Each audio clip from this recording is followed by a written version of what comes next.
সে যে জামিনে মুক্তি পেয়েছে এটা উনি জানেন না, খুব দুঃখজনক। আমি জানি, আমি একজন সাধারণ মানুষ, অসংখ্য মানুষ জানে, উনি জানেন না, এটা উনি বললেন। এবং উনি বললেন যে মেয়েটা এখনো নারী হয়ে ওঠেনি বা পরিপূর্ণ মেয়ে হয়ে ওঠেনি, এটা ভুল বার্তা দেয়।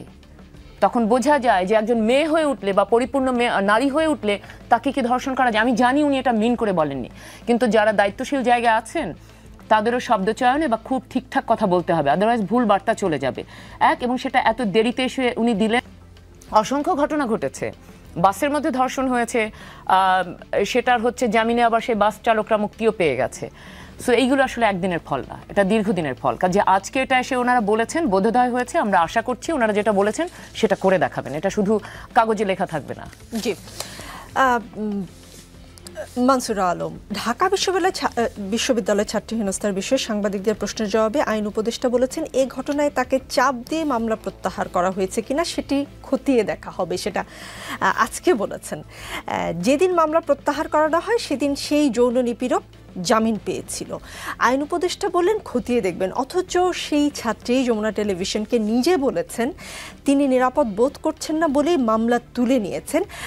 আমরা তার কথাগুলো একটু শুনতে চাই। প্রোডিউসার পরশ। আমাদের জন্য, আমাদের মেয়েদের জন্য যে আমরা আলোচনাই আর করতে চাই না এগুলো নিয়ে। প্রথমত যে দেশে এত বড় একটা ঘটনা ঘটলো, শাহবাগ থানার সামনে ওদিন রাতে যে এত বড় মব হলো সেটা সরকার জানে না। মানে না, একটা থানা মামলা কেন তুলে নিয়েছে ওই শিক্ষার্থী সেটা আইন উপদেষ্টা জানেন না। তাকে কোনো চাপ দেওয়া হয়েছে কিনা? এত বড় একটা ঘটনা আমরা জানি, এত বড় একটা ঘটনা, থানার সামনে এত বড় মব, সেখান থেকে থানা থেকে মানে ছাড়িয়ে নিতে আসছিল মব তৈরি করে যে ওই যৌন নিপীড়ককে। এরপরে আদালতে গেল, সেখান থেকে এখন আমার এখানে একটা কথা আছে যে জামিনযোগ্য কোনো মামলা যদি হয় তাহলে আদালতে গেলে সেই নিপীড়ক যেই হোক না কেন সে জামিন পেয়ে যাবে।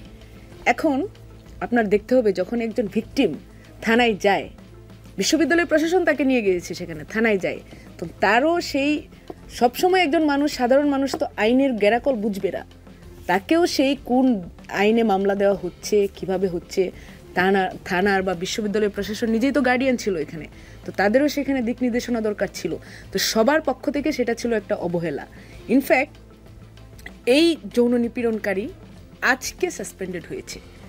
কতগুলো দিন গিয়েছে, যে এতগুলো দিনে কারোর মনে হয় না যে ওকে সাসপেন্ডেড করা দরকার? আজকে কেন? ওই দিন জামিন হওয়ার পরে তার মাথায় পাগড়ি দিয়ে, হাতে কোরআন দিয়ে, কত বড় অবমাননাকর ঘটনা এটা।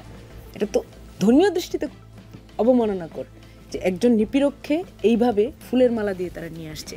এবং সেইখানে যে মানুষগুলো আছে সেই মানুষগুলোকে আপনারা দেখবেন যে কখনো বর্তমানে যারা প্রভাবশালী বিভিন্নভাবে রাজনৈতিকভাবে তাদের আশেপাশে সেই মানুষগুলো ছিল। এবং সেই মানুষগুলো আমি মনে করছি যে এই যে মব করার সাহস, যে আমি যাচ্ছি, আমি থানায় যাব, থানায় গিয়ে এই কাজটা করে ফেলবো, আমাকে কেউ কিছু, আমাকে ধরা ছোঁয়ার বাইরে ভেতরে কেউ রাখতে পারবে না, আমি যা মন চাই করতে পারবো, এই কনফিডেন্স এটা তারা কোথায় পেয়েছে? কোনো না কোনো পাওয়ারের আশ্রয় করেছে সেটা।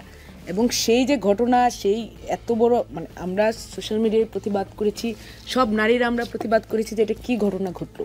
যে স্টেটমেন্টটা ছেলেটা থানা থেকে দিয়েছে, এত ডিসগ্রেসফুল একটা কমেন্ট, যেটা শোনার পর মানে আমাদের মনে হচ্ছিল যে আমাদের কান কেন আছে।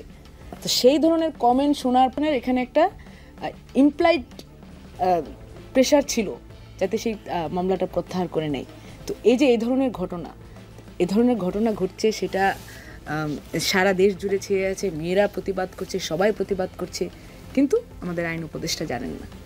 এটা কিছুক্ষণ আগে আপা বলছিলেন যে ফরিদা আক্তারের কথা, উনি স্টেটমেন্ট দিয়ে আমি দেখলাম যে দর্শনের প্রচন্ড তীব্র নিন্দা জানাচ্ছেন। শারমিন মুর্শিদের কথা বলেছেন। না, আমি ফরিদা আক্তারের কথা বলছি যে উনি দর্শনের তীব্র নিন্দা ও প্রতিবাদ জানাচ্ছেন। আমরা রাষ্ট্রের একজন উপদেষ্টা বা মন্ত্রী পর্যায়ের যে একজন মানুষ, তিনি কি নিন্দা জানাবেন এটা শোনার জন্য বসে আছি আমরা? নিন্দা তো আমরা সাধারণ মানুষ জানাই, যে যাচ্ছি একটা ঘটনা ঘটলো, খুব খারাপ, নিন্দা জানাইলাম। উনি কেন নিন্দা জানাবেন? উনার সে নিন্দা শোনার জন্য তো আমরা বসিনি। উনি সরকারের নীতি নির্ধারণের পর্যায়ের মানুষ, উনি একজন নারী সেখানে আছেন। আমরা নারী সমাজ প্রত্যাশা করব যে উনি সেখানে আমাদের হয়ে আইন কিভাবে সেখানে আইন চলবে বা উনি কিভাবে সেই পরামর্শ দিতে পারেন। উপদেষ্টা মানে তো উনি অ্যাডভাইজার, ওনার তো সেই কাজ করা দরকার। উনি এখানে আসছেন নিন্দা জানাতে, উনি আমাদেরকে সেই সহমর্মিতা দেখাচ্ছেন। এবং সবচেয়ে ইন্টারেস্টিংলি এই জিনিসগুলো কিছু মানুষের মনে হচ্ছে যে না এগুলো খুব রোমান্টিক, কিন্তু এগুলো রোমান্টিক না। এইগুলো মূলত এই যে মব প্রতিদিন তৈরি হচ্ছে সেগুলোর পিছনে এই যে এইসব ঘটনার স্পষ্টত ইন্ধন আছে। এই যে এইসব কথাবার্তার, যে আমি ফেসবুকে স্ট্যাটাস আমি দিচ্ছি, আমি সাধারণ মানুষ, আমি রাজনৈতিক কর্মী, বুকে জানানোর কথা যে উনি তীব্র নিন্দা জানাচ্ছেন, আমরা তো সেটাতে আপত্তি জানাই। তাকে অ্যাকশনে দেখতে চান, হ্যাঁ, তাই তো তাকে মানসুরা? অবশ্যই তাকে অ্যাকশনে দেখতে চাই, অ্যাকশন নেওয়াই তো তার কাজ। জি, অর্পিতা শেয়ার করেছে এবং বেশ ঘুরছে কথাগুলো সোশ্যাল মিডিয়ায়। সেদিন 32 ভাঙাভাঙি কোনো ইমার্জেন্সি কিংবা অত্যাবশ্যক কিছু ছিল না। দুই পালোয়ান হাসনাত সার্জিস দিন রাত লাগাতার সেসব নিয়ে পোস্ট করেছে। এক একটা পোস্টের রিয়াকশন 100K ছাড়াই যেত। ফলাফল স্বরূপ আমরা দেখলাম কি বিপুল সংখ্যক মব চেইন রিয়াকশন হিসেবে আরও কয়েকদিন অন্যান্য বিষয়েও মববাজি চললো। কিন্তু একটা বাচ্চা 8 বছরের শিশু মৃত্যুর সাথে লড়তেছে, লাইফ সাপোর্ট ওর বাঁচার রেট 2 থেকে 3% ছিল। এই মুহূর্তে ইমার্জেন্সি মেডিকেল বোর্ড গঠন হয়েছে। ইভেন আজকেও এক বৃদ্ধ বেলুনের লোভ দেখায় এক বাচ্চাকে রেপ করছে। জাস্ট 3-4 দিন আগে 3 বছরের বাচ্চা দোকানে চকলেট কিনতে গিয়ে রেপড হয়েছে। তারও 2 দিন আগে ওয়াজ শুনতে যেয়ে রেপড হতে গিয়ে ব্যর্থ হওয়ায় খুনের শিকার হলো। এগুলো জাস্ট চাইল্ড কেস, অন্যান্যগুলো মেনশনই করলাম না। কিন্তু এসব বিষয়ে হাসনাত সার্জিসরা কোনো শব্দ করে নাই। ছোট ছোট বাচ্চাগুলো রেপড হোক, মরুক, নারীরা প্রতিনিয়ত সহিংসতার শিকার হোক, ওদের কি? ওরা চাইলেই পারতো এই ইস্যুগুলোতে একটা বড় প্রোটেস্ট করতে, করে নাই। কেন করে নাই? কিছু স্বার্থ হয়তো আঁচ করা যায়। নারীর প্রতি নির্যাতন প্রতিরোধ নিয়ে কি ঠিক ততটাই নীরব কিনা? প্রথমে আমি একটা জিনিস বলে নিতে চাই, হাসনাত সার্জিসের কথা যেহেতু এসেছে, ওটা ওনাদের ব্যক্তিগত বিষয়। ওনারা ব্যক্তিগত জায়গা থেকে কেন হলো গিয়ে কোনো বক্তব্য প্রদান করলেন না।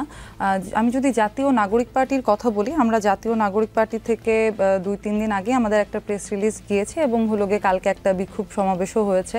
এবং জাতীয় নাগরিক পার্টিতে আমরা যারা নারীরা আছি এবং আমাদের যিনি আহ্বায়ক আছেন বা সদস্য সচিব আছেন, আমাদের সবারই এটা নিয়ে মিটিং হয়েছে, আমাদের কথাবার্তা হয়েছে এবং এই বিষয়টা সবাই নিন্দা তো জানিয়েছেনই এবং সবাই উদ্বেগজনক একটা অবস্থায় আছেন। কালকে যেরকম রাত্রে হলো গিয়ে আমাদের ঢাকা বিশ্ববিদ্যালয়ের একজন শিক্ষার্থী উনি হলো গিয়ে অবস্থান কর্মসূচি নিয়েছেন, সেখানে আমিও রাত্রেবেলা ছিলাম। আমাদের নাগরিক পার্টির সামান্তা শারমিন আপু ছিলেন, সাদিয়া ফারজানা দিনা ছিলেন, আমাদের আরও নাগরিক পার্টির সদস্যরা হলো গিয়ে ওখানে গিয়েছেন, ওনার সাথে ছিলেন। আমরা ওনার সাথে হলো গিয়ে আমাদের সহাবস্থান জানিয়েছি এবং আমাদের নেতাকর্মীরা সবাই হলো গিয়ে এই ঘটনার সাথে হলো গিয়ে তাদের সহাবস্থান জানাচ্ছেন।